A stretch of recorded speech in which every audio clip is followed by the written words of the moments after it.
Hola, buenas noches, compañeros, compañeras y asesora. Mi nombre es Verónica Mejía Espeitia. Mi número de matrícula es 2101-5536 de la Universidad Virtual del Estado de Guanajuato. Actualmente cursando el módulo de Derechos Humanos en el ámbito internacional, abordando el reto 5. ¿Cuál es la responsabilidad del Estado mexicano? Con fecha de elaboración 18 de julio del 2024. A continuación, doy respuesta a lo solicitado. En este reto se nos pide leer dos casos y dar respuesta a los cuestionamientos.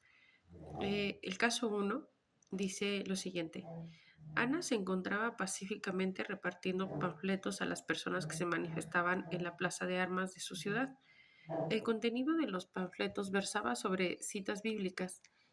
Al enterarse de lo que hacía Ana, un policía decidió arrebatarle los panfletos y detenerla, argumentando que no era lugar para repartir este tipo de información, pues alteraba el orden. Ana permaneció encerrada e incomunicada dentro de una patrulla durante 3 horas, hasta que la manifestación concluyó. Posteriormente, el policía trasladó a Barandilla, donde recibió burlas y calificativos peyorativos por el personal de seguridad pública.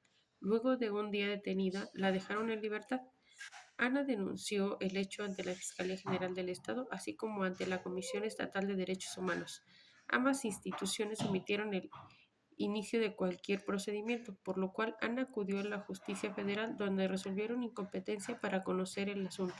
2 años después, Ana presentó su caso ante la Corte Interamericana de Derechos Humanos. Considerando que existe responsabilidad por parte del Estado mexicano, y argumenta y fundamenta tu respuesta.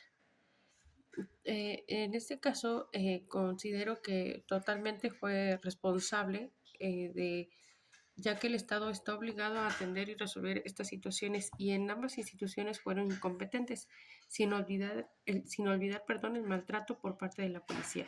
La privaron de su libertad, no respetaron su libertad de expresión, vulneraron su derecho a la libertad religiosa. Asimismo, la Fiscalía tenía la responsabilidad y obligación de tomarle la denuncia al mismo tiempo que orientarla. Los derechos antes mencionados fueron vulnerados y están fundamentados en la Declaración Universal de los Derechos Humanos. Los derechos que fueron vulnerados los voy a mencionar a continuación en el artículo 2, donde dice que toda persona tiene todos los derechos y libertades proclamados en esta declaración, sin distinción alguna de raza, color, sexo, idioma, religión, opinión política o de cualquier otra índole, origen nacional o social, posición económica, nacimiento o cualquier otra condición. Artículo 3. Todo individuo tiene derecho a la vida, a la libertad y a la seguridad de su persona. Artículo 7. Todos son iguales ante la ley y tienen sin distinción derecho a igual protección de la ley. Artículo 9. Nadie podrá ser arbitrariamente detenido, preso ni desterrado. Artículo 18. Toda persona tiene derecho a la libertad de pensamiento, de conciencia y de religión. Artículo 19. Todo individuo tiene derecho a la libertad de opinión y de expresión. Este derecho incluye el de no ser molestado a causa de sus opiniones.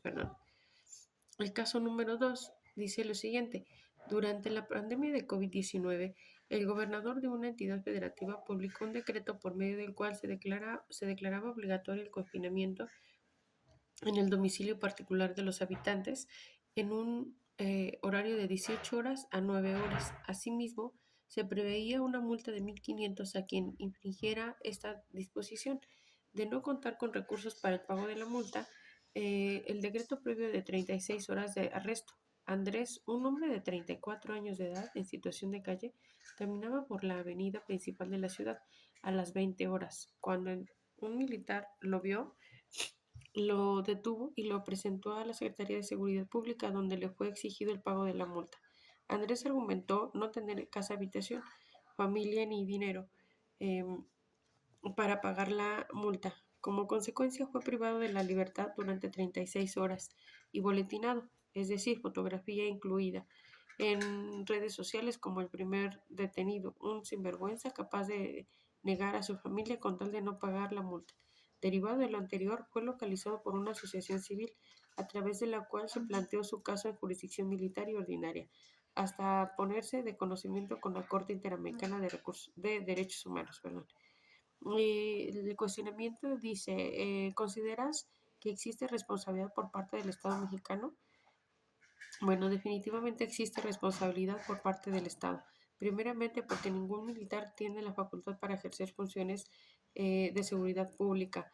Por otro lado, considerando que la persona se encontraba en situación de calle, no tuvieron suficiente lógica y sentido común, es decir, no tuvieron criterio para deducir que su situación le evitaba estar enterado de las nuevas indicaciones o reglamentos para la situación de la pandemia. De igual forma, el haberlo expuesto, boletinado y privarlo de su libertad ocasionó que violaran sus derechos humanos. Es así que la Corte Interamericana de Derechos Humanos tuvo que intervenir para darle solución. En este caso se violaron los artículos siguientes. Artículo 3. Todo individuo tiene derecho a la vida, a la libertad y a la seguridad de su persona. Artículo 9. Nadie podrá ser arbitrariamente detenido, preso ni desterrado. Lo anterior, fundamentado en la Declaración Universal de los Derechos Humanos. Artículo 1. Obligación de respetar los derechos. Los Estados partes en esta convención se comprometen a respetar los derechos y libertades reconocidas en ella y a garantizar su libre y pleno ejercicio a toda persona que esté sujeta a su jurisdicción sin discriminación alguna o por motivos de raza, color, sexo, idioma, religión, opiniones políticas o de cualquier otra índole. Artículo 3. Derecho al reconocimiento de la personalidad jurídica. Toda persona tiene el derecho al reconocimiento de su personalidad jurídica. Artículo 5. Derecho a la integridad personal. Artículo 7. Derecho a la libertad personal. Toda persona tiene derecho a la libertad y a la seguridad personales. En los últimos artículos, según la Convención Americana sobre los Derechos Humanos, como conclusión, la función de la Corte Interamericana de Derechos Humanos, es promover la observancia y la defensa de los derechos humanos y servir como órgano consultivo de la organización en dicha materia.